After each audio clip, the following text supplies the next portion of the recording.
জুবিন গাৰ্গক ন্যায় বিচৰা ৰাইজ বেলেগ আৰু এই সুযোগতে হিমন্ত বিশ্ব শৰ্মাক পদত্যাগ কৰাই দিওঁ, এইটো 1 নম্বৰ। 2 নম্বৰ, এই সুযোগতে পাৰিলে এজনক মুখ্যমন্ত্ৰী পাতি দিওঁ। তেওঁলোকৰ টাৰ্গেট হ'ল সেইটো।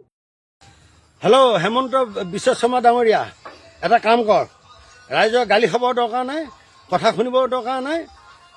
ইফালে ৰাইজৰ সেৱা কৰি আছ মুখ্যমন্ত্ৰী পদত থাকি, আৰু ৰাইজৰ ইমান কাম কৰিছ, তথাপিও গুণ নাই। গতিকে ইস্তফা দে, ইস্তফা দিয়ক।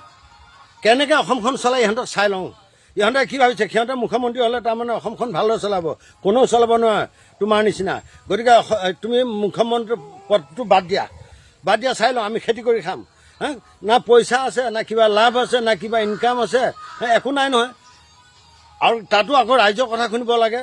বাদ দিয়ক, আজি কালিৰ ভিতৰত বাদ দিয়ক, চাই লওঁ ইহঁতে কেনেকৈ অসমখন চলায়। মই এতিয়া বেলেগ এটা ফোন কৰোঁ ৰ, এই ভিক্টৰ দাসক, সি অসমখন চলাব পাৰে নহয়, তাক পাৰিম।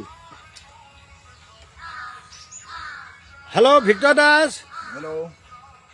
ভিক্টৰ দাস নে? হয়। তোমাক মুখ্যমন্ত্ৰী পদটো দিম, মুখ্যমন্ত্ৰী পাতি দিম। অসমখন তুমি ভালদৰে চলাব লাগিব। পাৰিবানে নোৱাৰিবা? পাৰিম। তেতিয়াহ'লে তুমি কিন্তু এই কেলা মেলা ৰেণ্ডি ফ্ৰেণ্ডি মাত আছে, বেয়া মাত মাতিব নোৱাৰিবা। নাই, নকওঁ আজিৰ পৰা বেয়া কথা কেলা।